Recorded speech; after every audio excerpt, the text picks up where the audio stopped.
Hello everyone, मेरा नाम पूजा मालविया है। मैं आप सभी का स्वागत ऑनलाइन पढ़ाई पर करती हूँ। आज हम करने वाले हैं एक मोस्ट इम्पॉर्टेंट टॉपिक को, इवन मैं बोलूंगी कि एक पूरे चैप्टर को खत्म। और ये चैप्टर आपका पाचन तंत्र जो आज हम करेंगे, ये कक्षा 7 की टेक्स्ट बुक आपकी एनसीईआरटी, कक्षा 10 और कक्षा 11, इन तीनों टेक्स्ट बुक्स में ये चैप्टर दिया हुआ है। तो यहाँ पर आज मैं आपको क्लास 7th का भी कराऊंगी, क्लास 10th का भी कराऊंगी और क्लास 11th का भी पोर्शन कवर कराऊंगी। 11th क्लास की अगर मैं बात करूं तो डर मत जाना, एनसीईआरटी में आपका बहुत कुछ दिया है क्लास 11th की बुक में, पर यहाँ पर हम वही चीजें करेंगे जो हमारे एग्जाम के लिए इंपॉर्टेंट है। अगर आप किसी भी गवर्नमेंट एग्जाम की तैयारी कर रहे हैं तो ये वीडियो आपके लिए हेल्पफुल हो जाएगा। और टीआरई 4 की तैयारी कर रहे हैं तो टीआरई 4 में चाहे आप किसी भी वर्ग को बिलोंग कर रहे हो, 1 से 5, 6 से 8 या 9 से 10, आपके लिए ये वीडियो बहुत ज्यादा हेल्पफुल है, क्योंकि इस वीडियो से क्वेश्चंस बहुत सारे आते हैं। मैं आपको बताती भी चलूंगी किस तरीके से क्वेश्चन एग्जाम में पूछा जाता है, क्या पूछा जाता है। तो उन सारे बिंदुओं को आप रेड कलर से स्टार मार्क कर लीजिएगा, जिससे कि आप जब रिवाइज करेंगे तो आपके लिए वो इजीली फोकस्ड रहे आईज में कि ये मुझे पॉइंट जरूर देखना है। ठीक है, तो चलिए आज का सेशन स्टार्ट करते हैं। इससे पहले 2 सेशंस आपको मिल चुके हैं। नेक्स्ट हम क्या करने वाले हैं, नेक्स्ट हम करेंगे अपना फिजिक्स को लेंगे, सारी चीजों को साथ में लेकर चलेंगे। अभी बायो कर रहे हैं, थोड़ा सा बायो 2-3 दिन हो जाएगा, फिर फिजिक्स, फिर केमिस्ट्री, चलता रहेगा। हम करने जा रहे हैं मानव पाचन तंत्र, हमारा ह्यूमन डाइजेस्टिव सिस्टम। तो ह्यूमन डाइजेस्टिव सिस्टम जो मानव पाचन तंत्र है, ये 2 चीजों में डिवाइडेड होता है। एक होती है हमारी एलिमेंट्री कैनाल, जो कि स्टार्ट कहाँ से होती है, मुख से होती है, और कहाँ तक अंत होती है, एनस, जहाँ गुदा, वहां पर ये अंत हो जाती है। तो पहला पार्ट क्या हो गया इसका, एलिमेंट्री कैनाल, आपका आहार नाल। और दूसरा क्या चीज होती है, कुछ इसकी एसोसिएटेड ग्लैंड्स, या आप इसको बोल सकते हैं जो सहायक ग्रंथियां होती हैं, हमारी पाचन क्रिया को करने में मदद करती हैं। तो इन दोनों को मिलाकर क्या बन जाता है, आपका डाइजेस्टिव सिस्टम, पाचन तंत्र बनता है। ठीक है, एक एक करके हम स्टेप बाय स्टेप चीजें करेंगे। बहुत आसानी से मैं आपको चैप्टर क्लास 11 तक के लेवल का समझा दूंगी। तो सेशन को पूरा देखिएगा, 2x पर देखिए, पर देखिए जरूर। ठीक है, और की पॉइंट जरूर नोट करते रहिएगा, इंपॉर्टेंट, जो कि आपके लिए लास्ट में इंपॉर्टेंट रहता है रिविजन के समय के लिए। ठीक है, चलो आ जाओ एलिमेंट्री कैनाल। अब देखो क्वेश्चन कैसे आता है एग्जाम्स में। सबसे पहले आपसे ये क्वेश्चन पूछा जाता है कि एलिमेंट्री कैनाल जो आहार नाल है, इसकी लंबाई कितनी होती है। तो आहार नाल की लंबाई हो जाएगी आपकी, ये 32 फीट की आहार नाल होती है, जो कि स्टार्ट कहां से होती है, आपकी माउथ से स्टार्ट होती है, और अंत कहां होता है इसका, एनस या गुदा में इसका अंत हो जाता है। और मैं यहाँ पर चीजों को बायलिंगुअल रख रही हूँ, टर्म्स को बायलिंगुअल बोल रही हूँ, कोशिश पूरी कर रही हूँ बायलिंगुअल करने की, बाकी आप थोड़ा कॉपरेट कर लीजिएगा। ठीक है, चलो, तो मैंने क्या बोला, सबसे पहला पॉइंट की एलिमेंट्री कैनाल। सबसे पहले डाइजेस्टिव सिस्टम। डाइजेस्टिव सिस्टम 2 चीजों से मिलकर बना हुआ है, पहला एलिमेंट्री कैनाल, दूसरा हमारे एसोसिएटेड ग्लैंड, जिसको बोलते हैं सहायक ग्रंथियां। एलिमेंट्री कैनाल आहार नाल, आहार नाल की लंबाई होती है 32 फीट। ठीक है, कहां से स्टार्ट होती है, मुख से स्टार्ट होती है, अंत कहां होता है, एनस गुदा में। ठीक है, नीचे सबसे नीचे वाला भाग होता है जो, तो ये हो गया माउथ से लेके एनस तक, आहार नाल की लंबाई 32 फीट हो गई। इतना आपको समझ में आ गया। चलिए अब बात कर लेते हैं एसोसिएटेड ग्लैंड्स की। तो इसमें हमको पढ़ना है लिवर के बारे में, पेनक्रियास के बारे में, फिर आपके इंटेस्टाइनल जूसेस जो सेक्रीट्स करते हैं, तो ये सारी चीजें हम पढ़ेंगे अभी आगे चलकर। अभी हम इसको एलिमेंट्री कैनाल तक इधर वाले पोर्शन पे सीमित रहते हैं। तो देखो, सबसे पहले बात क्या की मैंने, माउथ की बात करी। अच्छा, उससे पहले एक चीज और समझ लीजिए, आपको कभी कभी स्टेप्स पूछे जाते हैं कि जो आपकी डाइजेस्टिव सिस्टम है उसके स्टेप्स क्या है, क्या किस प्रक्रिया से, किस प्रोसेस से वो काम करता है। तो सबसे पहला स्टेप हो जाएगा आपका इंजेशन। इंजेशन, इंजेशन मतलब अंतग्रहण, किसी चीज को लेना अंदर। क्या चीज लेते हैं, खाना। इंजेशन के बाद आ जाता है डाइजेशन, मतलब उसका अब पाचन होगा। जो खाना लिया उसका क्या होगा, अब पाचन होगा। मैं एक एक स्टेप आपको बताती चलूंगी, जिससे आपको इजीली समझ में आ जाए। ये चैप्टर, इस चैप्टर से बहुत लोगों को डर लगता है। और हाँ, साथ ही साथ कई लोगों ने इसकी रिक्वेस्ट की थी कि इसकी एंजाइम्स वाला पोर्शन भी मैं आपको करा दूं। तो मैं एंजाइम्स वाला आपको याद करवा दूंगी, रटवा दूंगी, बस ये है आपका काम कि आपको देखना है। चलो आज जो देख लो, इंजेशन हो गया, डाइजेशन हो गया, फिर हो जाता है हमारा एब्जॉर्प्शन। जो खाना खाया उसको क्या होगा, उसका अवशोषण होगा। अब मतलब उसको एब्जॉर्ब किया जाएगा। ठीक है, फिर इसके बाद क्या होता है, इसका एसिमिलेशन होता है। जो खाना खाया वो हर एक सेल, एसिमिलेशन, तो वो हर एक सेल क्या करेगी, अपने इस खाने को यूज करेगी, मतलब आत्मसात करेगी। ठीक है, आत्मसात करेगी, आत्मसात करण हो जाता है एसिमिलेशन। और फिर लास्ट स्टेप होता है क्या, आपका इजेक्शन, मतलब जो खाना खाया, अब जो वेस्ट मटेरियल है उसका क्या हो जाएगा, उसका निष्कासन हो जाएगा। ठीक है, तो ये आपके स्टेप्स आपको step number 1, step number 2, step number 3, step number 4 और स्टेप नंबर 5 एज सच आपको ये स्टेप्स याद रखते हैं। अंत ग्रहण, सबसे पहले खाने को मुख में लिया, मुख से खाना जब नीचे गया स्टमक में, वहां क्या हुआ, पाचन हुआ। पाचन आपका मुख में स्टार्ट हो जाता है, पर क्या है, ये स्टेप्स है आपको इस तरह से याद करने, मतलब मुख में हुआ तो मुख में पाचन स्टार्ट हो गया, तो उसका मतलब डाइजेशन मुख में स्टार्ट हो गया। ठीक है, फिर धीरे धीरे स्टमक में जाएगा, फिर आपका स्मॉल इंटेस्टाइन में जाएगा, फिर आपका लार्ज इंटेस्टाइन में जाएगा, वो सारी स्टेप्स अभी हम समझेंगे। सबसे पहला मैंने क्या बोला, एलिमेंट्री कैनाल 32 फीट की होती है। फिर मैंने क्या बोला कि आपकी जो डाइजेस्टिव सिस्टम है दो चीजों में बटा हुआ है, आहार नाल और आपका एसोसिएटेड ग्लैंड, जो कि आपकी सहायक ग्रंथियां होती है। फिर 32 फीट की होती है, हमने देख लिया। फिर स्टार्ट कहाँ से होता है, मुख से, अंत कहाँ होता है, इसका गुदा में होता है। फिर हमने देखा स्टेप्स ऑफ डाइजेशन, कि डाइजेशन के स्टेप्स क्या होते हैं। सबसे पहले खाना लिया, अंत ग्रहण, फिर खाने का पाचन शुरू हुआ, जो कि कहाँ स्टार्ट होता है, मुख में स्टार्ट होता है। तो सबसे पहला डाइजेशन कहाँ होता है, मुख में होता है। इस पॉइंट को नोट कर लीजिए कि सबसे पहला डाइजेशन कहाँ होता है, पाचन का सबसे पहली प्रक्रिया कहाँ होती है, आपकी मुख में होती है। और मुख में किस चीज का डाइजेशन होता है, तो मुख में स्टार्च मंड का डाइजेशन होता है। ठीक है, पॉइंट नोट कर लिया ना कि मुख में डाइजेशन तो हुआ, पर मुख में डाइजेशन किसका हुआ, स्टार्च का हुआ।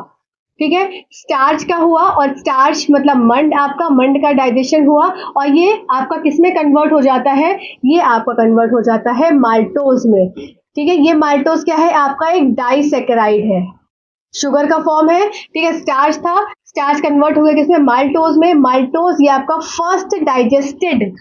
पूरा डाइजेस्ट नहीं हुआ है शुगर, अभी ये अभी कार्बोहाइड्रेट पूरा डाइजेस्ट नहीं हुआ है, पूरा सिंपल शुगर में नहीं टूटा है। क्या हुआ यहाँ पर, स्टार्च मंड, स्टार्च क्या है, कार्बोहाइड्रेट। तो कार्बोहाइड्रेट का डाइजेशन कहाँ स्टार्ट हुआ, मुख में।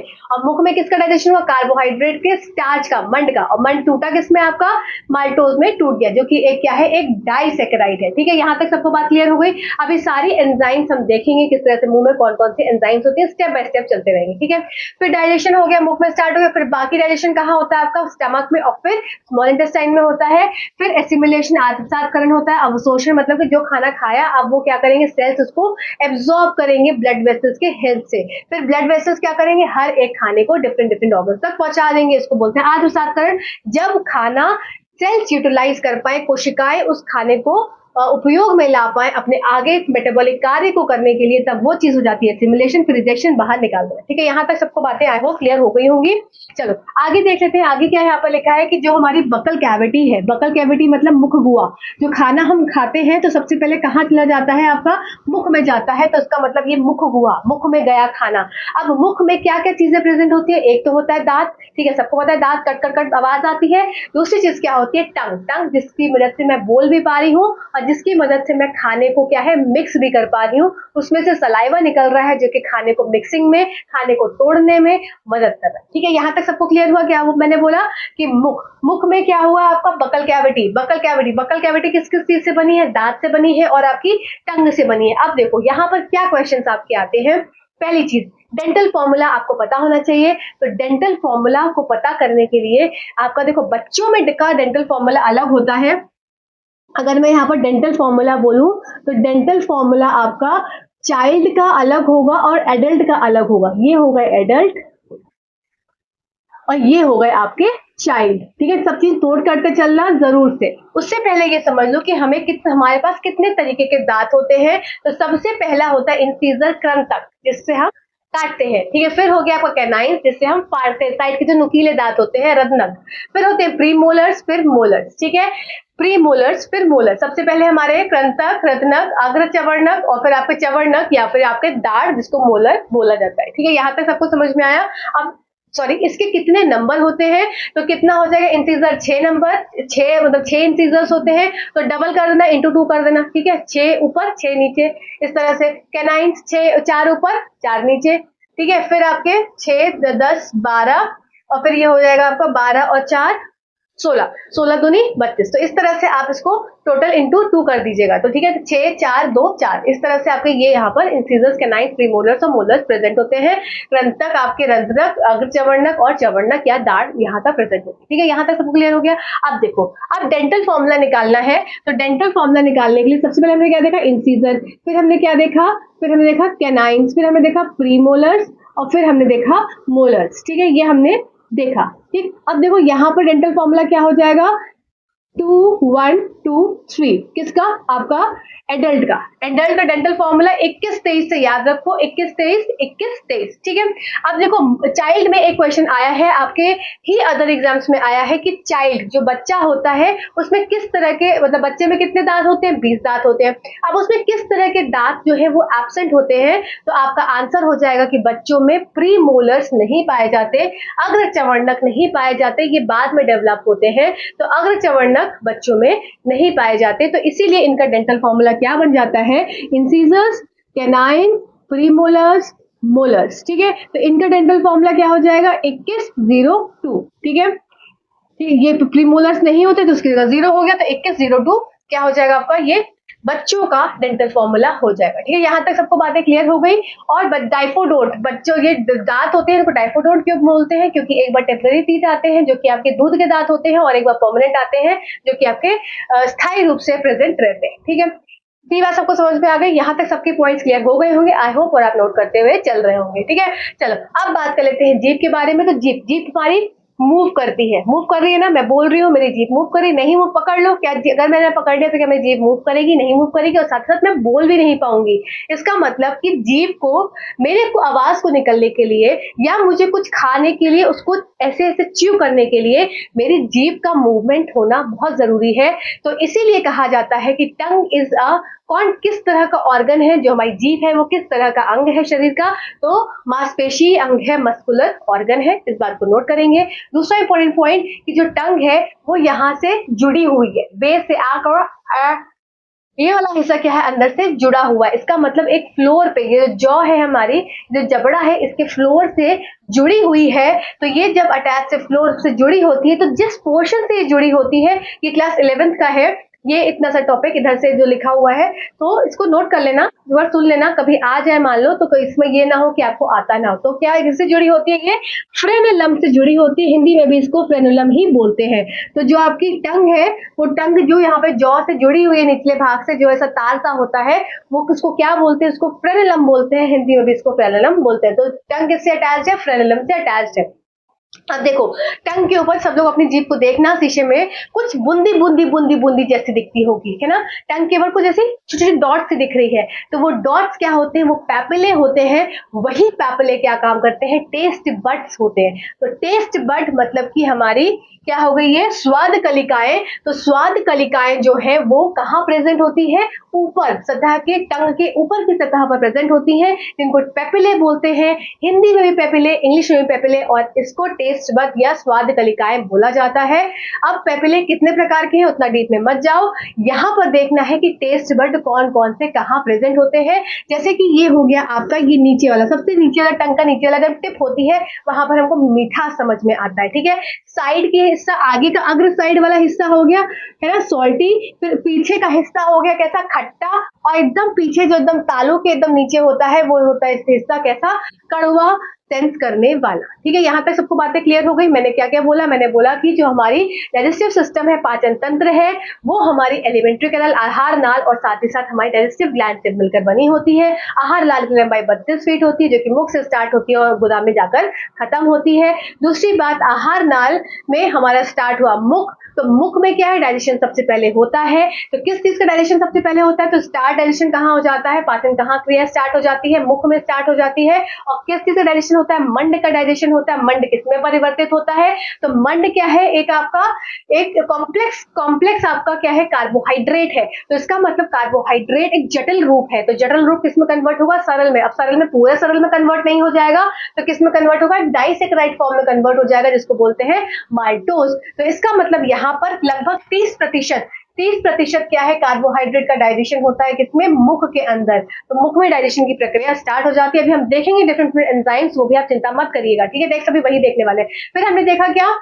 फिर हमने इसके बाद देखा कि टीथ हमारे क्या हो जाते हैं? कृंतक, कृंतक आपके, फिर आपके रदनक, फिर आपके अर्धचवर्णक, फिर आपके चवर्णक, प्रीमोलर्स, मोलर्स, आपके कैनाइन्स, प्रीमोलर सॉरी इंसीजर्स, फिर आपके कैनाइन्स, फिर आपके प्रीमोलर्स, फिर मोलर्स। इसी सीक्वेंस में याद करना है क्योंकि डेंटल फॉर्मूला इसी सीक्वेंस में ही रहता है, ठीक है। 6 4 2 4, इतना इंटू 2, ठीक 32 हो जाएगा दांत। बच्चों में क्या होता है, प्रीमोलर्स नहीं प्रेजेंट होते हैं, मतलब अर्धचवर्णक नहीं होते हैं, तो उसका डेंटल फॉर्मूला 2102 हो जाता है, हमारा 2123 होता है। यहाँ तक सबको समझ में आ गया। फिर हमने क्या देखा कि टंग क्या होती है, फ्रीली मूवेबल होती है, किस चीज से अटैच होती है, नीचे बेस से, फ्रेनलम हिंदी में फ्रेनलम और इंग्लिश में फ्रेनलम। अब एक और चीज है क्या कि कुछ बिंदी पाई जाती है ऊपर, जिसको बोलते हैं पेपिला, कहाँ पर, सरफेस जो सतह है जीभ की उसके ऊपर, ठीक। वो क्या काम करती है, उसका काम होता है टेस्ट बड्स का बनाना, मतलब टेस्ट बड को, आपकी स्वाद कलिकाओं को बनाती है, जिसमें कि डिफरेंट तरह के स्वाद आप सेंस कर पाते हैं। तो मैं सोचो कि एक टेस्ट बड का एरिया जो होता है,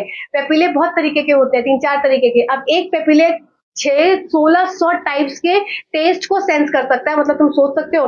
फिर एक टेस्ट बड 250 लगभग टेस्ट को सेंस कर सकता है, समझ सकता है कि ये टेस्ट कैसा है। तो इतने ज्यादा इफेक्टिव और इतने ज्यादा क्या होते हैं, स्ट्रांग होते हैं हमारे टेस्ट बड्स, ठीक है। तो यहाँ तक आई होप सबको क्लियर हो गया होगा।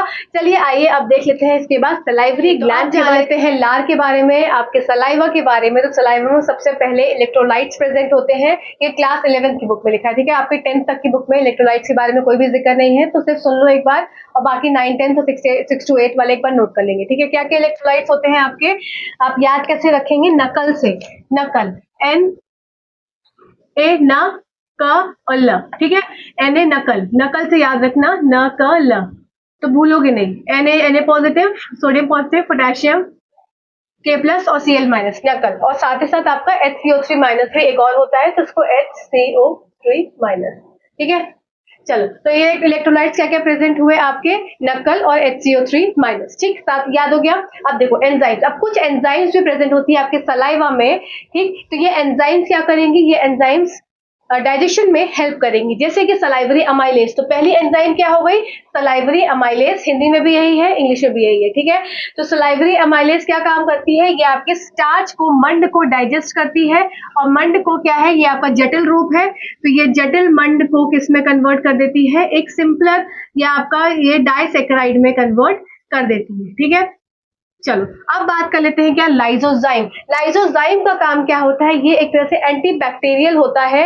जो भी हम खाने के साथ खा रहे हैं, तो कुछ बैक्टीरिया भी अंदर एंटर हो जाते हैं, कुछ जीवाणु भी आ जाते हैं, तो ये बैक्टीरिया को, जीवाणु को रोकने की या उनको मारने की क्षमता रखता है कौन, लाइजोजाइम। तो ये क्या है, एक तरह का किलर है, ठीक है, किलर है, और किसको किल करते हैं, जीवाणु को ये मार देते हैं लाइजोजाइम, ठीक है। तो 3 चीज हमने देखी सलाइवा में, पहले इलेक्ट्रोलाइट्स, नकल, NaKCl, नकल देखी इलेक्ट्रोलाइट्स के रूप में। दूसरा हमने देखा HCO3-, फिर हमने देखा क्या, ये अमाइलेज, अमाइलेज कौन सा, सलाइवरी अमाइलेज। सलाइवरी अमाइलेज क्या करेगा, ये स्टार्च, मंड को कन्वर्ट कर देगा माल्टोज में, और ये सिंपलर होता है फॉर्म किसका, जटिल रूप से थोड़ा कम, तो मतलब डाइसेकेराइड फॉर्म में। अभी फर्दर टूटेंगे आगे चलकर स्मॉल इंटेस्टाइन, तो स्मॉल इंटेस्टाइन ऐसी जगह होती है जहां पर डाइजेशन, जो आपकी पाचन की क्रिया कंप्लीट हो जाती है, अभी हम आगे देखेंगे, ठीक। लाइजोजाइम किलर सेल्स, किलर्स होते हैं इसमें, किलर एंजाइम्स है ये, जो कि किल करती हैं जीवाणु, जो भी खाने के साथ अंदर एंटर कर जाता है उसको ये मार देती है, ठीक है। चलो अब बात कर लेते हैं क्या, सलाइवरी ग्लैंड्स। कुछ हमारे मुंह में ग्लैंड प्रेजेंट होती है, सलाइवरी ग्लैंड, लार ग्रंथियां, इनको बोलोगे लार ग्रंथियां। अब ये लार ग्रंथियों का काम क्या हो जाएगा आपका, लार ग्रंथि का, तो ये 3 पेयर्स में प्रेजेंट होती है, ठीक है। लार ग्रंथि 3 पेयर्स में प्रेजेंट होती है, पहली पैरोटिड, सब मैक्सिलरी, 9 to 10, 6 to 8 वाले आप लोग नोट कर लीजिए, 1 to 5 वालों आप लोग उसको स्किप कर देना, ठीक है। पैरोटिड, तो ये पैरोटिड कहाँ मिलती है, हमारी चीक्स में कौन सी ग्रंथि प्रेजेंट है, लार ग्रंथि, अंदर की तरफ, ये है पैरोटिड। फिर है सब मैक्सिलरी, है सब मैंडिबुलर, इसको हिंदी में भी सब मैंडिबुलर ही बोलते हैं, ये हमारी लोअर जॉ, नीचे की जॉ का हिस्सा जो यहाँ सरल सा दिखता है, वो आपका सब मैक्सिलरी है, सब मैंडिबुलर है। सबलिंगुअल बिलो द टंग, नीचे, टंग के नीचे वाला जो एरिया है वो सबलिंगुअल है, सबलिंगुअल हिंदी में भी बोलते हैं। तो सलाइवरी ग्लैंड 3 तरह की ग्लैंड से बनी होती है, 3 पेयर्स होते हैं इसके, लार ग्रंथि के, पहला आपका क्या हो जाएगा, ये पैरोटिड, फिर सब मैक्सिलरी, फिर सबलिंगुअल, ठीक है। यहाँ तक सबको क्लियर हो गया। पैरोटिड आपकी चीक्स वाली बोन, फिर आपकी ये साइड वाली बोन, लोअर जॉ, और फिर आपकी बिलो द टंग, ठीक, इतना सबको क्लियर हो गया। चलो अब बात कर लेते हैं क्या, देखो खाना हमने लिया था, खाना हमने मुख से खाया, मुख से धीरे धीरे नीचे उतरेगा, तो ये ग्रसनी से उतरेगा, ग्रसनी ईसोफेगस से खाना नीचे उतरेगा। अब ग्रसनी में एक तरह का मूवमेंट एग्जाम में पूछा जाता है, और आपके एग्जाम में भी ये क्वेश्चन आया है क्या कि खाना कौन से ऐसे मूवमेंट को क्रॉस करता हुआ नीचे आया है। मैंने जब PYQs आपको करवाए थे तो उसमें मैंने क्वेश्चन करवाया था, ठीक है। तो कौन सा ऐसा मूवमेंट है, क्रमानुकंचन आपकी प्रक्रिया होती है, पेरिस्टाल्टिक मूवमेंट होता है। कौन सा मूवमेंट हो गया आपका, पेरिस्टाल्टिक मूवमेंट। ये पेरिस्टाल्टिक मूवमेंट या क्रमानुकंचन मूवमेंट के प्रक्रिया के हिसाब से खाना नीचे आता है। जैसे आप चलता हुआ, आपने स्नेल देखा होगा या अर्थवर्म देखा होगा, तो कुछ आगे पीछे इस तरीके से चलता है, तो खाना भी ऊपर नीचे होता है और नीचे धीरे धीरे सरकता चला जाता है। तो पहला डाइजेशन कहाँ हुआ था, मुख में हुआ था, स्टार्च का डाइजेशन। अब हमारा खाना कहाँ एंटर करेगा, हमारा खाना एंटर करेगा स्टमक में, ठीक है। तो यहाँ पर आप बात करेंगे स्टमक की। स्टमक का एरिया, आपका अमाशय का एरिया अब हम देख रहे हैं। स्टमक जहां पर पाचन फर्दर होगा, तो स्टमक में पहला इंपॉर्टेंट पॉइंट सब लोग मार्क कर लें। तो स्टमक की बात मैंने करी क्या कि स्टमक में जो आपका प्रोटीन है इसको कन्वर्ट होके क्या बनेगा, ये आपका पेप्टोन्स और प्रोटियोजेस बनेगा, ठीक है। फिर दूसरी बात कि आप खाना मुख से गया और स्टमक में आ गया, स्टमक में क्या प्रेजेंट होती है, आपकी गैस्ट्रिक ग्लैंड प्रेजेंट होती है। तो गैस्ट्रिक ग्लैंड का क्या, आपको 3 चीज याद रखनी है। पहला हो जाता है इसमें म्यूकस। तो सबसे पहले अभी हम स्टमक को देख रहे हैं, तो यहाँ पर हो जाएगा आपका म्यूकस। म्यूकस का काम क्या है, म्यूकस का काम है कि जो आपकी दीवार होती है, इसके स्टमक की दीवार की लाइनिंग पे ये म्यूकस प्रेजेंट होता है, जिससे कि अगर वहां का मीडियम, अगर क्या स्टमक का मीडियम, आपका वहां का माध्यम जो होता है, जो आपका पूरा तरल माध्यम होता है, वो कैसा होता है, वो आपका एसिडिक होता है, अम्लीय होता है। तो उससे आपकी जो स्टमक की वॉल है उसमें कोई छिद्र ना हो जाए, छेद ना हो जाए, इसलिए ये म्यूकस प्रेजेंट होता है। तो ये लाइनिंग बनाता है, एक तरह की परत बनाता है। ये परत बनाता है किसके तरफ, आपके वॉल्स पे, और वॉल्स किसकी, आपकी स्टमक की वॉल्स पे एक लाइनिंग बनाता है, तो ये इसको प्रोटेक्ट कर रखता है। दूसरा काम आपका क्या हो गया, दूसरा आपको यहाँ पर याद रखना है HCl का रोल। तो यहाँ पर HCl जो प्रेजेंट होता है स्टमक में, इसका काम क्या होता है, ये एक्टिव करता है किसको, पेप्सिनोजेन को, ठीक है। किसको एक्टिव करेगा, ये पेप्सिनोजेन को, पेप्सिनोजेन को ये एक्टिव करता है और कन्वर्ट कर देता है किसमें, पेप्सिन में। तो इसका मतलब ये अब एक्टिव फॉर्म हो गया, सक्रिय फॉर्म हो गया, और ये कैसा था, इनएक्टिव था। क्या, पेप्सिनोजन इस पे एक्ट करा क्या, HCl, और कन्वर्ट हो गया पेप्सिन। मैंने क्या बोला, स्टमक में किसका डाइजेशन हो रहा है, प्रोटीन का डाइजेशन हो रहा है, किसमें कन्वर्ट हो रहा है, प्रोटियोसिस और पेप्टोन्स में, ठीक है। नहीं भी याद रखोगे तो इतना समझ लो, प्रोटीन का डाइजेशन होता है स्टमक में। अब यहाँ पर एंजाइम हो जाती है इंपॉर्टेंट, जो क्या एंजाइम है आपकी, पेप्सिनोजेन, ठीक है। पेप्सिनोजेन इनएक्टिव फॉर्म है, इसको एक्टिव कौन करेगा, HCl। अगर हमारे स्टमक में HCl नहीं होगा, वहां का माध्यम आपका अम्लीय नहीं होगा, तो ये पेप्सिनोजेन कभी भी कन्वर्ट इनएक्टिव से एक्टिव पेप्सिन में नहीं होगा। और पेप्सिन का काम क्या है, पेप्सिन का काम है यहाँ पर प्रोटीन का डाइजेशन कराना। तो प्रोटीन का डाइजेशन जो मैं इतनी देर से आपको बोल रही हूँ, वो किसकी मदद से होगा, वो होगा आपका पेप्सिन की मदद से, और ये टूटेगा किसमें, प्रोटियोजेस में और आपका पेप्टोन्स में, ठीक है। तो प्रोटीन का डाइजेशन हो गया, प्रोटियोजेस और पेप्टोन्स में किसने करवाया, आपका इनएक्टिव पेप्सिनोजेन जब HCl की हेल्प से एक्टिव होकर एक्टिव पेप्सिन बनाया। अब एक्टिव पेप्सिन क्या करेगा, आपका डाइजेशन करेगा प्रोटीन का। दूसरी इंपॉर्टेंट चीज, एक और इंपॉर्टेंट इसमें एक एंजाइम होती है रेनिन। तो रेनिन आपने सुना होगा, रेनिन बच्चों में काम होती है रेनिन का। तो रेनिन एक एंजाइम है जो कि आपके बच्चों में पाई जाती है, और ये मिल्क प्रोटीन्स को डाइजेस्ट करने में हेल्प करता है। तो ये भी कहाँ होता है, इसका भी डाइजेशन क्या होता है, इसका भी डाइजेशन आपका स्टमक के अंदर, पेट के अंदर होता है। तो आई होप यहाँ तक आपको पॉइंट्स क्लियर हो गए। मैंने क्या बोला, मुख वाला बताया, स्टार्ट डाइजेशन मुख में स्टार्ट हुआ, कन्वर्ट किस में हो गया, मंड में, डाइसैकेराइड में, किसकी हेल्प से, सलाइवरी अमाइलेज की हेल्प से। फिर इसमें दूसरे एंजाइम्स होते हैं आपके, लाइसोजाइम का काम क्या होता है, जीवाणुओं को मारना। फिर एक और चीज हमने देखी थी क्या, इलेक्ट्रोलाइट्स कैसे होते हैं, क्या होते हैं, आपकी नकल और आपका HCO3-। इतना सबको याद हो गया, मेरे हिसाब से याद हो गया होगा। अब देखते हैं क्या डाइजेशन में हमने देख लिया, माउथ का डाइजेशन हो गया, माउथ में स्टार्च का। अब हमको डाइजेशन कराना है प्रोटीन का, प्रोटीन का डाइजेशन स्टार्ट हुआ हमारे स्टमक में। स्टमक में कैसे डाइजेशन स्टार्ट हो जाएगा, HCl एक HCl बहुत इंपॉर्टेंट होता है। आपके एनसीईआरटी क्लास 10 में लाइन लिखी है कि अगर HCl नहीं प्रेजेंट होगा, इसका मतलब कि अगर आपका जो अम्लीय माध्यम नहीं होगा स्टमक का, आपका पेट का, तो कभी भी ये एंजाइम जो पेप्सिनोजन है ये एक्टिव फॉर्म में कन्वर्ट नहीं होगी। मैं साइड में इसका स्क्रीनशॉट ले लो, तो ये एक्टिव फॉर्म में कन्वर्ट नहीं होगी और प्रोटीन का डाइजेशन नहीं होगा। इसलिए वहां के माध्यम का अम्लीय होना बहुत ज्यादा जरूरी होता है। कहाँ का? आपका स्टमक का। स्टमक का अगर माध्यम अम्लीय है और उसकी वॉल्स में छिद्र ना हो जाए, इसलिए वहां पर लाइनिंग प्रेजेंट होती है, जिसको बोलते हैं म्यूकस की लाइनिंग। ठीक है, तो ये 3 चीज क्लियर हो गई। अब ये चौथी चीज क्या हमने देखी थी कि रेनिन। रेनिन कहाँ पे? रेनिन क्या है? ये भी तरह से प्रोटीन को डाइजेस्ट करता है, पर ये मिल्क प्रोटीन को डाइजेस्ट करता है। कौन से? किसमें? छोटे बच्चों में। ठीक है, यहाँ तक सबको पॉइंट्स मेरे हिसाब से क्लियर हो गए होंगे। चलिए अब बात कर लेते हैं क्या, गैस्ट्रिक ग्लैंड तक हमारा काम हो गया खत्म।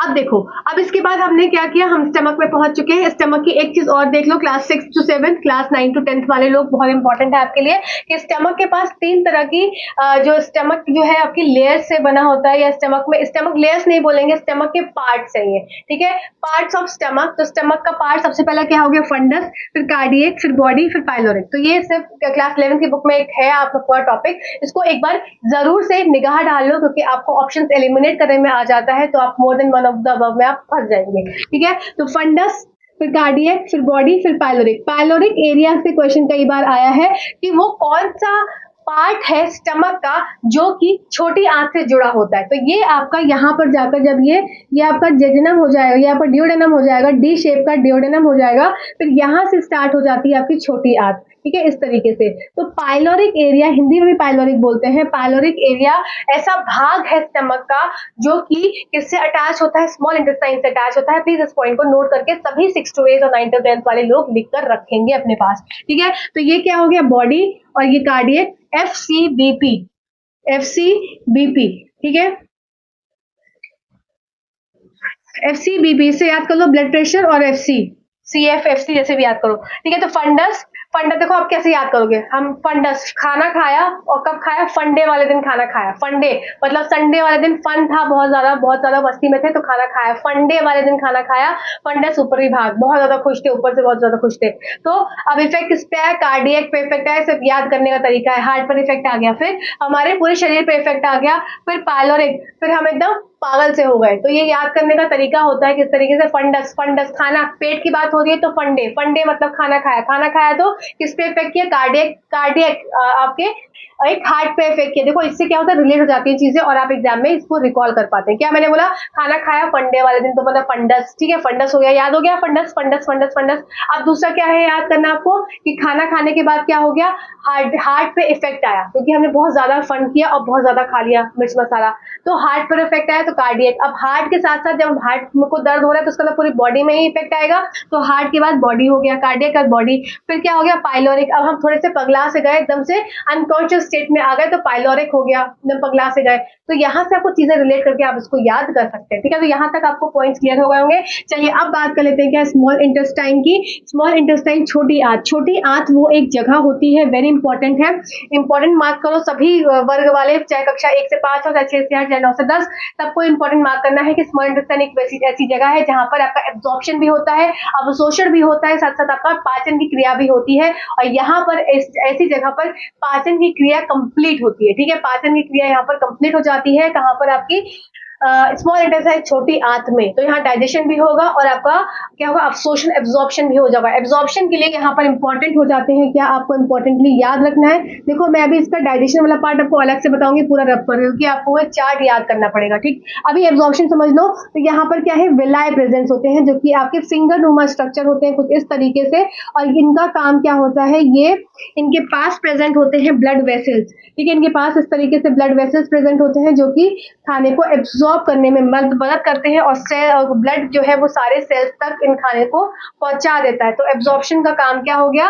विलाय के थ्रू हो जाता है एब्जॉर्प्शन। ठीक है, यहाँ तक क्लियर हो गया इस बात, और हर एक सेल तक खाना पहुंच जाएगा। तो इसके बाद टर्म आ जाता है आपका अवशोषण, सॉरी अवशोषण तो हो गया, आपका आत्मसात्करण। आत्मसात्करण जहां पर खाना, अब हर एक सेल जब खाने को यूज करेगी, तो इसको बोलते हैं जब खाने को यूज करेगी। तो जब खाने को यूज करेगी तो उसको क्या बोलते हैं? एसिमिलेशन। ठीक है। तो ये एसिमिलेशन की प्रक्रिया भी स्मॉल इंटेस्टाइन के द्वारा ही हो रही है। ठीक है, तो ये सब चीजें आपको यहाँ पर रिलेट करके रखनी है। डाइजेशन, और यहाँ पर एक और इंपॉर्टेंट पॉइंट जो कि मैंने अभी आपको बोला ही है कि स्मॉल इंटेस्टाइन वो जगह है जहाँ पर डाइजेशन कंप्लीट हो जाता है। इसका मतलब जो कार्बोहाइड्रेट है जो कि जटिल रूप में था वो अब कन्वर्ट हो जाएगा इसमें सिंपलर फॉर्म में। ठीक है, फिर आपका प्रोटीन, प्रोटीन जो एक जटिल रूप था वो किस में कन्वर्ट हो जाएगा, आपका पेप्टोन पेप्टाइड्स में कन्वर्ट हो जाएगा, पेप्टोन प्रोटियोसिस में। आपका फैट्स, फैट्स पे भी यहाँ डाइजेशन स्टार्ट होगा, तो फैट्स आपको कन्वर्ट हो जाएगा किसमें, फैटी एसिड्स, और आपका ग्लिसरॉल में सिंपलर फॉर्म में कन्वर्ट होते हैं। इंपॉर्टेंट बात कि स्मॉल इंटेस्टाइन के पार्ट्स, स्मॉल इंटेस्टाइन के पार्ट्स आपको 1 to 5 वाले लोग जरूर उसको नोट करेंगे कि छोटी आंत के पार्ट्स क्या है, कई बार पूछे जाते हैं। जैसे कि सबसे पहला पार्ट हो गया, अब आप यहाँ देखेंगे सब लोग, ये यहाँ से ये स्टमक था, स्टमक से क्या होगा, ये घूमा हुआ स्ट्रक्चर कुछ इस तरीके से, ऐसा स्ट्रक्चर, ये डी नुमा स्ट्रक्चर, तो ये हो जाता है आपका डियोडेनम। डियोडेनम ग्रहणी, तो डियोडेनम वो एक भाग होता है जहां पर आपका स्टमक और स्मॉल इंटेस्टाइन जुड़ी होती है। यहाँ पे स्टमक था और स्मॉल इंटेस्टाइन स्टार्ट होता है, तो इसका ये एरिया, बीच का एरिया डियोडेनम हो जाता है।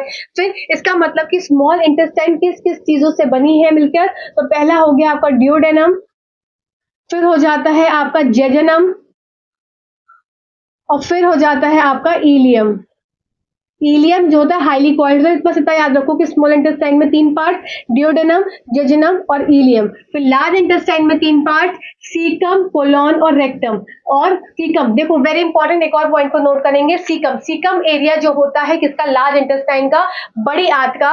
इस सीकम के एरिया में क्या प्रेजेंट होते हैं, माइक्रो ऑर्गेनिजम्स प्रेजेंट होते हैं जो कि हमारे पाचन क्रिया में मदद करते हैं, जो कि हमारे लिए एक तरह से यूजफुल माइक्रो ऑर्गेनिजम्स के अंतर्गत ये आते हैं। ठीक है, तो सिम्बायोटिक रिलेशनशिप में ये माइक्रो ऑर्गेनिजम्स रहते हैं, तो कहां पर रहते हैं, ये आपके सीकम एरिया में रहते हैं। वेरी इंपॉर्टेंट है, इस पॉइंट को नोट करेंगे।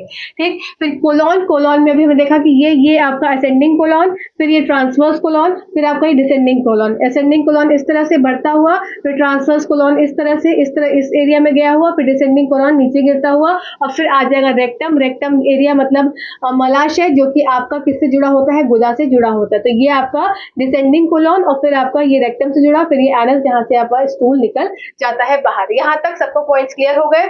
ठीक है, चलो अभी आपका सिर्फ 2 चीज बचा है, सिर्फ 5 से 6 मिनट का टॉपिक बचा है, फिर ये आपको पूरा चैप्टर खत्म हो जाएगा। क्या बचा है यहाँ पर, मैं आपको डाइजेस्टिव जो कि आपका सिस्टम है पूरा, स्मॉल इंटेस्टाइन को आपको चार्ट बनवा दे रही हूँ। फिर लार्ज इंटेस्टाइन का सुन लो, लार्ज इंटेस्टाइन में कुछ भी नहीं है, लार्ज इंटेस्टाइन में ही वो एक एरिया होता है जहां पर कोई भी डाइजेशन नहीं होता है। तो एग्जाम में एक और क्वेश्चन कई बार पूछा जाता है कि कौन सा ऐसा भाग है आपका एलिमेंट्री कैनाल का जहां पर किसी भी तरह का डाइजेशन नहीं पाया जाता। तो पहली बात आप नोट करेंगे कि पहला भाग क्या हो जाएगा आपका, ओएसोफेगस, जिसको आप ग्रसनी बोलते हैं, यहाँ पर किसी भी तरह का डाइजेशन नहीं होता है।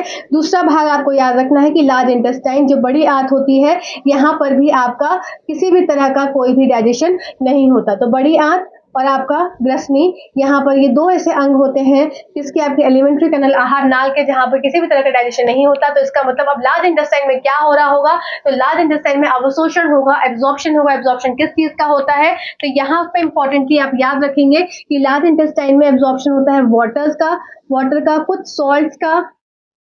ठीक है, फिर कुछ यूजफुल सब्सटेंसेस जो कि जा रहे हैं वेस्ट के फॉर्म में, तो इन सब चीजों को क्या हो जाएगा, एब्जॉर्प्शन हो जाएगा। फिर जो लेफ्ट बच जाएगा जो कि आपका डिस्चार्ज में निकल जाएगा एनस के थ्रू, गुदा के थ्रू। कहां से होता हुआ, आपका रेक्टम। तो एनस के जस्ट ऊपर होता है मलाशय, जिसको बोलते हैं रेक्टम, और उसके ऊपर क्या है, तो कोलोन, कोलोन इधर ट्रांसवर्स, इधर क्या हुआ डिसेंडिंग, फिर बीच में ऐसा वाला ट्रांसवर्स, फिर क्या हुआ असेंडिंग। तो आरोही अवरोही, इस तरह से आपको इसको याद रखना है। ठीक है, आई होप यहाँ तक आपके पॉइंट्स क्लियर हो गए। तो ये सारा पोर्शन आपको कंप्लीट हो जाता है। अभी हम जल्दी से कर लेते हैं, मैं आपको यहाँ चार्ट बना देती हूँ जिससे कि आपको जो लास्ट जो एक इंपॉर्टेंट है क्या, कि स्मॉल इंटेस्टाइन में डाइजेशन किस तरह से कंप्लीट हो रहा है, आपके एनसीईआरटी क्लास 11 बुक में बहुत कॉम्प्लेक्स दिया हुआ है। तो आप जल्दी से देख लेते हैं स्मॉल इंटेस्टाइन में कि क्या क्या आपके एंड प्रोडक्ट्स जो है वो बनेंगे, मतलब जो डाइजेशन है वो कंप्लीट हो जाएगा, पाचन आपका स्मॉल इंटेस्टाइन छोटी आंत में किस तरीके से, कौन कौन से एंजाइम्स का रोल है। तो मैंने पूरा एंजाइम्स यहाँ पर लिख दिया, बहुत आसान है, मैं आपको याद करवा दूंगी, बस सुनते जाओ। तो सबसे पहली बात है कि जो स्मॉल इंटेस्टाइन छोटी आंत है, इसमें जगह जगह से क्या है, सब रसायन आते हैं और एंटर एक ही जगह करते हैं, स्मॉल इंटेस्टाइन में। ठीक है, इतनी बात सबको याद रखनी है कि आते सब जगह से हैं पर एंटर कहाँ करते हैं, स्मॉल इंटेस्टाइन में। और किस एरिया से एंटर करते हैं ये स्पेसिफिकली पूछा जाता है, तो आपका हो जाएगा डियोडेनम। तो स्टमक से स्टार्ट हो जाता है आपका क्या, आपका डियोडेनम, इधर स्टमक के ऊपर स्टमक है इधर साइड में, और इधर से स्टार्ट हो जाता है सी शेप का डियोडेनम। तो सबसे पहले कहाँ एंटर हो जाता है, डियोडेनम में सारे रसाव अंदर एंटर हो जाते हैं, ठीक है। फिर नेक्स्ट हो जाता है डिओडेनम का जेजनम, फिर आपका हो जाता है इलियम। तो 3 चीज याद रखनी है, डिओडेनम, डिओडेनम, जेजनम और इलियम। ये 3 भाग किसके हैं? आपके स्मॉल इंटेस्टाइन के। ये 3 भाग है और स्मॉल इंटेस्टाइन के 3 भाग में सारा रसाव कहाँ एंटर होता है? डिओडेनम में। जेजनम और इलियम में क्या होता है? यहाँ पर अवशोषण होता है, ठीक है। इस बात को याद रखना, इस बात को याद रखना बहुत अच्छे से, मतलब यहाँ पर एब्जॉर्प्शन होता है, ठीक है। सबको ये बात समझ में आ गई? चलो अभी बात कर लेते हैं, क्या यहाँ पर बात चल रही है कि आपका जो सबसे पहले जो रसाव है वो कहाँ से आएगा? तो जो स्मॉल इंटेस्टाइन में सबसे पहला रसाव आ जाता है आपका लिवर यकृत से। तो लिवर क्या सेक्रेट करता है? बाइल जूस सेक्रेट करता है, और ये बाइल जूस जो है वो क्या करता है? इसका काम देखो इंपॉर्टेंट है, इसका 2 काम होता है बाइल का। बाइल जूस जो कि यकृत सेक्रेट कर रहा है, इसका 2 काम है। पहला काम क्या है? इसका पहला काम हो जाएगा पित्त का।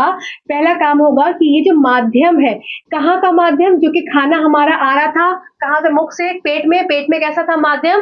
अम्लीय था। अब ये माध्यम कैसा बना देगा? क्षारीय। तो ये आपका काम क्या हो जाता है? क्षारीय माध्यम को बनाना। इसका मतलब अब ये क्या करेगा? बाइल का पहला काम क्या हो गया? ये अल्कलाइन कर देगा मीडियम को। इस अल्कलाइन मीडियम में ही सारी एंजाइम्स एक्टिवेट हो पाएंगी, इसलिए यहाँ पर अब माध्यम का अल्कलाइन होना जरूरी है। दूसरा काम क्या है आपका बाइल का? ये क्या करता है? डाइजेस्ट करता है, या एक सिंपल वे में समझ लो, ये एक्टिवेट करता है किसको? लाइपेज को। लाइपेज क्या है? लाइपेज ऐसी एंजाइम है जो कि डाइजेस्ट करेगी किसको? वसा को। तो यहाँ पर ये एक्टिवेट कर रहा है किसको? लाइपेज को। और लाइपेज किसको डाइजेस्ट करती है? वसा को डाइजेस्ट करती है। इसका मतलब ये फैट को डाइजेस्ट करती है, किसमें? सिंपलर फॉर्म में, फैटी एसिड और ग्लिसरॉल में, ठीक है। ये सिंपलर फॉर्म हो जाता है किसका? फैट का फैटी एसिड और ग्लिसरॉल जो कि वसा का सिंपलर फॉर्म है, ठीक है। इतनी बात सबको समझ में आ गई? तो मैंने क्या बोला? सबसे पहले सेक्रेशन कहाँ किससे आएगा? लिवर से आएगा। लिवर ने क्या सेक्रेट किया? यकृत ने क्या दिया? यकृत ने बनाया बाइल जूस। ये बाइल जूस का पहला काम हो गया। ये मीडियम जो माध्यम है पूरा किसका? स्मॉल इंटेस्टाइन का। अब ये कैसा बना देगा आपका? एल्कलाइन, क्षारीय बना देगा, क्योंकि अभी तक माध्यम कैसा था? एसिडिक था, अम्लीय, जो कि स्टमक के अंदर HCl के माध्यम से हुआ था। तो अब क्या किया? क्षारीय बना दिया। दूसरा काम क्या होगा? ये लाइपेज को एक्टिव करेगा। ये जब एक्टिव कर देगा तो इस पे वसा क्या है? वसा के ऊपर लाइपेज काम करेगा और ये फैटी एसिड और ग्लिसरॉल में कन्वर्ट करेगा, ठीक है। यहाँ तक सबको समझ में आ गया? ठीक। अब दूसरी चीज क्या है? यहाँ पर साथ में प्रेजेंट है पैनक्रियाज, स्टमक के पास और लिवर के नीचे इधर साइड में, और स्टमक और स्मॉल इंटेस्टाइन के बीच में क्या प्रेजेंट होता है आपका? पैनक्रियाज, अग्नाशय। अग्नाशय तो मतलब अभी तक स्मॉल इंटेस्टाइन में क्या? लिवर से आया, अब अग्नाशय से आएगा। अग्नाशय क्या करेगा? पेनक्रियाटिक जूसेस सेक्रेट करेगा, और ये पेनक्रियाटिक जूस क्या करेंगे? फर्दर डाइजेशन करेंगे, ठीक है। तो अब देखो स्मॉल इंटेस्टाइन अभी तो दूसरों से चीजें ले रहा है, किससे? आपका कभी यकृत से लिया, कभी पेनक्रियाज अग्नाशय से लिया। अब स्मॉल इंटेस्टाइन खुद भी उसकी जो दीवार है, स्मॉल इंटेस्टाइन की छोटी आंत की जो दीवार है, वो कुछ इंटेस्टाइनल जूसेस को निकालेंगी। सबसे इंपॉर्टेंट इंटेस्टाइनल जूस में ये एंजाइम होती है क्या? आपकी एंटेरोकाइनेज। तो ये स्मॉल इंटेस्टाइन की वॉल्स एंटेरोकाइनेज एंजाइम निकालेंगी। ये वेरी इंपॉर्टेंट है, याद कर लो। और ये एंटेरोकाइनेज जो कि कौन निकाल रहा है? स्मॉल इंटेस्टाइन निकाल रही है, ठीक है। एंटेरोकाइनेज एंजाइम ये क्या करेगी? ये एक्टिव करेगी ट्रिप्सिनोजेन को, और ये कन्वर्ट हो जाएगा किसी ट्रिप्सिन में। देखो याद कैसे करना है, ठीक है। अभी तो बड़ा कॉम्प्लेक्स सुनाई दिया। देखो सबसे पहले देखो कि हमने लिवर समझ लिया, पेनक्रियाज पर आए। पेनक्रियाज में ये चीज समझ लो कि वो एंडोक्राइन और एक्सोक्राइन दोनों नेचर शो करता है। मतलब ये आपका एक तरह से बाह्य ग्रंथि भी है और आपकी अंतःस्रावी ग्रंथि भी है। बाह्य ग्रंथि और अंतःस्रावी, अंतःस्रावी में क्या होता है? एंडोक्राइन हो, जिसमें कि आपके हार्मोन्स वाली बात आ जाती है, इंसुलिन और ग्लाइकोजन। और एक्सोक्राइन नेचर क्या हो जाएगा? जिसमें कुछ पेनक्रियाटिक जूसेस आपका सेक्रेट करती है। अब पेनक्रियाटिक जूसेस ये कौन कौन से सेक्रेट करेगी? ट्रिप्सिन हो गया, काइमोट्रिप्सिन हो गया, न्यूक्लियेजेस हो गया, अमाइलेजेस हो गया, लेपेजेस हो गया, और पाइप्रोकार्बोक्सी पेप्टाइडेजेस हो गया, ठीक है। ट्रिप्सिनोजेन, काइमोट्रिप्सिनोजेन, फिर आपका न्यूक्लियेजेस, फिर आपका लाइपेजेस, फिर आपका एमाइलेजेस, प्रोकार्बोक्सी पेप्टाइडेजेस। एक बार देख लो, दिमाग में रह जाएंगी चीजें, ठीक है। तो ये सारी एंजाइम्स, अब ये सारी एंजाइम्स क्या है ना? ये इनएक्टिव है। जो पेनक्रियाटिक एंजाइम्स निकाल रहा है, जूसेस निकाल रहा है, ये सारे एंजाइम्स क्या है? इनएक्टिव फॉर्म में प्रेजेंट है। इनको एक्टिव कौन करेगा? इनको एक्टिव करेगा एंटेरोकाइनेज। एंटेरोकाइनेज एंटर हुआ तभी क्या हो गया? ये चीजें एक्टिव हुई, ठीक है। तो एंटेरोकाइनेज कौन बनाता है? स्मॉल इंटेस्टाइन की दीवार बनाती है। ये क्या करेगी? एंटेरोकाइनेज ट्रिप्सिनोजेन पर सबसे पहला काम ये होगा, वेरी इंपॉर्टेंट है। अगर 9 to 10 तो 6 to 8 वाले लोग देख रहे हैं तो ये सबसे पहले एंटेरोकाइनेज ट्रिप्सिनोजेन को इस पे एक्ट करेगी और साथ ही साथ इसको कन्वर्ट कर देगी ट्रिप्सिन में। अब ये जो ट्रिप्सिन बन गया, ये जो यहाँ पर ट्रिप्सिन बन गया, इस ट्रिप्सिन का काम क्या होगा, ये सारी जितनी भी एंजाइम्स हैं यहाँ पर, इनको क्या कर रही है, ये एक्टिवेट कर दे रही है। ठीक है, तो मैंने क्या बोला, स्मॉल इंटेस्टाइन की जो वॉल से एंटेरोकाइनेज एंजाइम निकली, इस एंटेरोकाइनेज एंजाइम ने ट्रिप्सिनोजेन को, जो कि इनएक्टिव फॉर्म था, ये सक्रिय नहीं था, ये इनएक्टिव था, इसको किस में कन्वर्ट कर दिया, सक्रिय फॉर्म में कन्वर्ट कर दिया। अब जैसे ही ये सक्रिय ट्रिप्सिन ट्रिप्सिन बन गया, ये सारे एंजाइम्स पे एक्ट करेगा और इन सबको क्या कर देगा, एक्टिवेट कर देगा। ठीक है, यहां तक सबकी बातें क्लियर हो गई। चलो अब ये काम क्या क्या करेगा, तो जितने भी सिंपलर फॉर्म है सिंपल याद कर लो, सिंपल याद कर लो। कैसे याद करना है, अगर कोई प्रोटीन है तो उसको तोड़ के कितना कर देगा, उसको अमीनो एसिड में कन्वर्ट कर देगा। ठीक है ना, प्रोटीन के क्या अमीनो एसिड से मिलकर ही तो प्रोटीन्स बनते हैं, तो उसको कन्वर्ट कर देगा किसमें, प्रोटीन्स में, सॉरी अमीनो एसिड में, जो कि सिंपलर फॉर्म ऑफ प्रोटीन होता है। ठीक है, फिर बात कर लेते हैं क्या, पॉलीसेकेराइड, जितने भी जटिल आपके शुगर, जितने भी जटिल आपके कार्बोहाइड्रेट है, जैसे पॉलीसेकेराइड स्टार्च हो गया, इन सबको कन्वर्ट कर देगा किसमें, आपके ग्लूकोज। ग्लूकोज क्या होता है, सिंपलेस्ट फॉर्म ऑफ कार्बोहाइड्रेट होता है, मतलब सबसे सरल रूप कार्बोहाइड्रेट का क्या होता है, ग्लूकोज। तो देखो जितने भी पॉलीसेकेराइड्स है वो कन्वर्ट हो जा रहे हैं किसमें, आपके ग्लूकोज के फॉर्म में, मैं याद करवा दूंगी ये भी। ठीक है, फैट्स, वसा, वसा किसमें कन्वर्ट हो जा रही है, कन्वर्ट होते होते होते फैटी एसिड और ग्लिसरॉल में कन्वर्ट हो जा रही है। न्यूक्लिक एसिड कन्वर्ट होते होते होते होते किसमें, शुगर और बेस में कन्वर्ट हो जा रहे हैं। तो इसका मतलब कि स्मॉल इंटेस्टाइन जैसी जगह है जहां पर सिंपलर फॉर्म ऑफ फूड में टूट जाता है, फूड का फर्दर डाइजेशन अब नहीं होगा, यहाँ पर कंप्लीट डाइजेशन हो जाता है। अब देखो याद कैसे रखोगे, काइम, काइम क्या होता है, काइम वो भाग होता है जो कि आपके स्टमक में प्रेजेंट है, तो उसको बोलते हैं जैसे खाना, खाना जो अंदर स्टमक में चला गया उसको काइम बोलते हैं। ठीक है, उसका नाम ही हो गया काइम। तो काइम में क्या है, प्रोटीन का पार्ट है, अगर प्रोटीन है, अगर खाना में हमने अगर प्रोटीन की डाइट ली तो मतलब प्रोटीन है खाने में। अब प्रोटीन में क्या होगा, ट्रिप्सिनोजन और काइमोट्रिप्सिनोजन लग जाएगा। ठीक है, तो ये क्या कन्वर्ट हो जाएगा, डाइपेप्टाइड में पहले कन्वर्ट हो जाएगा और फिर ये डाइपेप्टाइड क्या हो जाएंगे, अमाइनो एसिड में कन्वर्ट हो जाएंगे।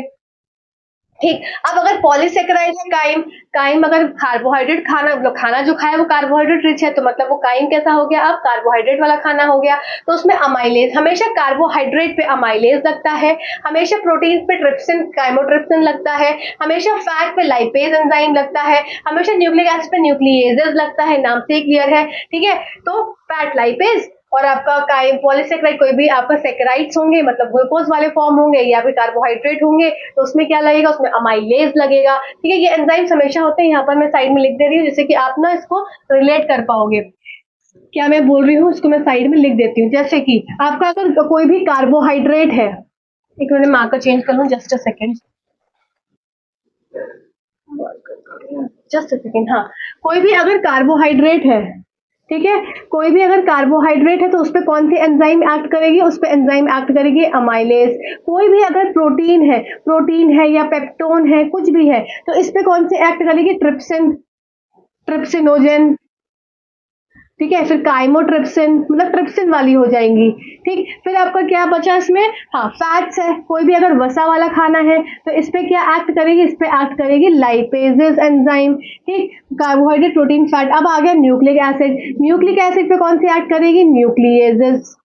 ठीक है, तो इस तरीके से आप यहाँ पर ये चार्ट को इसको नोट कर लो, ये वाला इसमें स्टार मार्क कर लो, जिससे कि आपको ये चीजें याद हो जाएंगी। कार्बोहाइड्रेट है कोई भी तो अमाइलेज लगेगा, प्रोटीन है तो आपका ट्रिप्सिनोजन या आपका काइमोट्रिप्सिनोजन लगेगा, फैट है तो लाइपेजेस लगेगा, न्यूक्लिक एसिड है तो न्यूक्लियेजेस लगेगा। ठीक है, यहाँ तक सब क्लियर हो गया। अब देखो यहाँ पर एक चीज और देख लो कि कोई भी जो डाइसेकेराइड है, मतलब कि कोई भी जब डाइसेकेराइड के फॉर्म में आपके शुगर है, जो कॉम्प्लेक्स शुगर से सिंपलर फॉर्म में डाइसेकेराइड के फॉर्म में आई कॉम्प्लेक्स, तो अब क्या है, माल्टोज, लैक्टोज और सुक्रोज, ये क्या है, ये आपकी डाइसेकेराइड्स है। तो ये मोनोसेकेराइड में जब कन्वर्ट होंगी तो इसका मतलब देखो, माल्टोज, माल, माल मतलब बहुत सारी चीज, तो जब माल मतलब मुझे बहुत सारा, मतलब मैं अगर माल खा रही हूँ तो मतलब जब मैं खाना बहुत ज्यादा अच्छा, मतलब रिच खाना खा रही हूँ तो मेरे अंदर ग्लूकोज ही ग्लूकोज भर जा रहा है। ठीक है, याद करने का तरीका है कि मैं अगर खाना बहुत ज्यादा खा रही हूँ, बहुत रिच खाना खा रही हूँ, तो क्या है, मेरे अंदर माल ही माल भर जा रहा है खाने के फॉर्म में, तो अब मेरे पास क्या है, ग्लूकोज ही ग्लूकोज है। तो जहां पे भी माल वाली बात आई, माल्टोज, ये इंपॉर्टेंट होता है, कई बार वनडे एग्जाम से पूछा गया है। तो ग्लूकोज और ग्लूकोज का बनकर क्या हो जाएगा, देखो माल्टोज, माल हो गया, तो माल मतलब बहुत सारा जो भी खाना खाया, तो जब मैंने बहुत सारा खाना खाया तो ग्लूकोज ही ग्लूकोज भर गया, तो ग्लूकोज से ग्लूकोज मिलकर क्या हो जाता है, माल्टोज। लैक्टोज, तो लैक्टोज कैसे हो जाएगा, एक तो ग्लूकोज रहेगा, दूध पीते हैं तो एनर्जी मिलती है, तो ग्लूकोज पर क्या है, लैक्टोज से गैलेक्टोज। ठीक है, कुछ सिमिलर लग रहा है ना, गैलेक्टोज, लैक्टोज, गैलेक्टोज। फिर स्यूक्रोज, स्यूक्रोज है तो वापस से स्यूक्रोज मतलब कि चीनी का फॉर्म, तो चीनी का फॉर्म तो ग्लूकोज तो होगा ही होगा, और साथ साथ अब क्या हो जाएगा, फ्रक्टोज, जो कि आपकी क्या होती है, आपकी फ्रूट में शुगर पाई जाती है। तो सुक्रोज से फ्रक्टोज, लैक्टोज से गैलेक्टोज, माल्टोज हो जाएगा ग्लूकोज प्लस ग्लूकोज। तो ये आपको ये भी चार्ट यहाँ पर याद रखना है। तो आई होप यहाँ तक आपके पॉइंट्स क्लियर हो गए होंगे।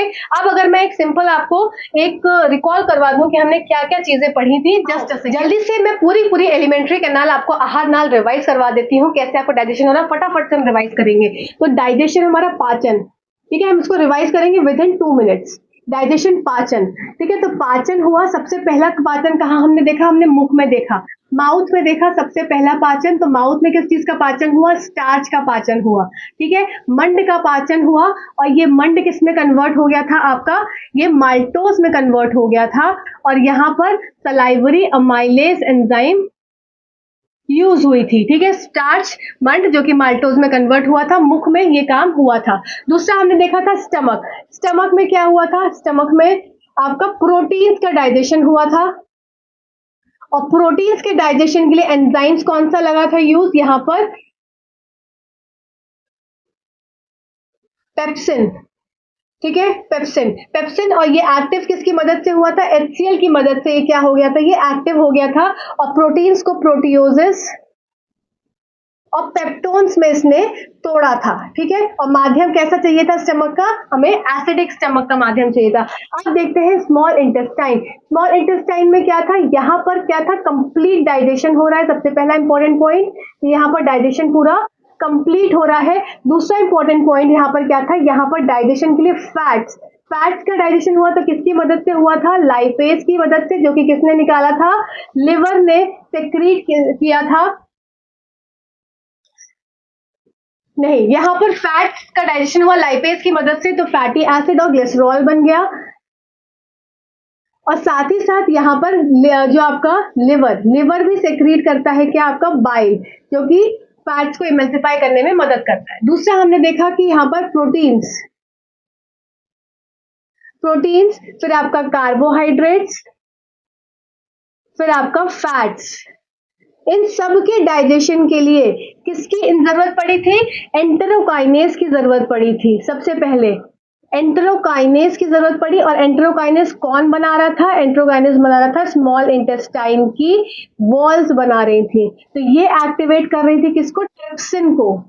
अब ट्रिप्सिन एक्टिवेट हो गया तो ये क्या करेगी, फर्दर सारी एंजाइम्स को एक्टिवेट करता है, फर्दर सारी एंजाइम्स को एक्टिवेट करेगा, ठीक है, ये बात समझ में आई ना, कि प्रोटीन, कार्बोहाइड्रेट, फैट्स और आपका एक बच गया न्यूक्लिक एसिड, इन सबको क्या करना है, इन सबको सिंपलर फॉर्म में कन्वर्ट होना है, ठीक है, सिंपलर फॉर्म में।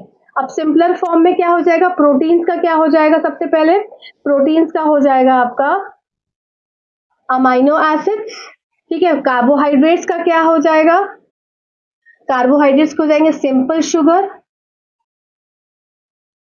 और फैट्स का क्या हो जाएगा, fatty acid plus glycerol, nucleic acid का क्या हो जाएगा आपका, शुगर प्लस बेस। तो ये सारी चीजें क्या थी, सिंपलर फॉर्म में हुई थी, और एंटेरोकाइनेज स्मॉल इंटेस्टाइन की वॉल से एंजाइम निकला था जिसने ट्रिप्सिनोजेन को एक्टिव किया था, तो क्या बन गया था, ये एक्टिव ट्रिप्सिन बन गया था, जो कि सारी एंजाइम्स आपकी, चाहे काइमोट्रिप्सिनोजेन हो, चाहे आपके अमाइलेज हो, चाहे लाइपेज हो, चाहे आपकी न्यूक्लियेजेस हो, इन सबको एक्टिव कर रही थी, और ये फर्दर काम कर रहे थे। फिर मैंने आपको लास्ट में क्या बताया था, एक ग्लूकोज वाला याद कर लो, माल, जब बहुत ज्यादा खा लिया माल तो क्या हो गया, ज्यादा ही ग्लूकोज प्लस ग्लूकोज हो गया। जब क्या खाया हमने, फिर हमने माल्टोज देखा, फिर हमने लैक्टोज देखा, तो लैक्टोज में क्या था, ग्लूकोज तो था ही प्रेजेंट, क्योंकि ग्लूकोज तो हमें दूध तो हमें एनर्जी देगा, साथ साथ क्या हो गया यहाँ पर, गैलेक्टोज हो गया, ठीक है, फिर हमने माल्टोज, फिर सुक्रोज आया, सुक्रोज में क्या था, ग्लूकोज तो था, फिर साथ साथ फ्रक्टोज हो गया, ठीक है, तो ये चीज यहाँ पर आपको याद हो गई। तो आई होप ये सारे पॉइंट्स याद हो गए। अब देखो डाइजेशन में हमने यहाँ पर कंप्लीट कर लिया, फिर हमने देखा स्मॉल इंटेस्टाइन में डाइजेशन तो होगा, साथ साथ एब्जॉर्प्शन होगा, एब्जॉर्प्शन कौन करेगा, आपका जेजुनम और इलियम करेगा एब्जॉर्प्शन, और किसकी मदद से, विलाई की मदद से करेगा, फिर लार्जेस्ट इंटेस्टाइन में खाना चला जाएगा, जो कि वेस्ट के फॉर्म में है, वहां से पानी और सॉल्ट्स और आपकी यूजफुल सब्सटेंसेस ले लिया जाएगा, और एनस के थ्रू क्या है, गुदा के थ्रू बाहर खाना निकल जाएगा। आई होप यहाँ तक आपको सारी चीजें क्लियर हुई होंगी, और आपको सेशन कैसा लगा जरूर मुझे बताइएगा।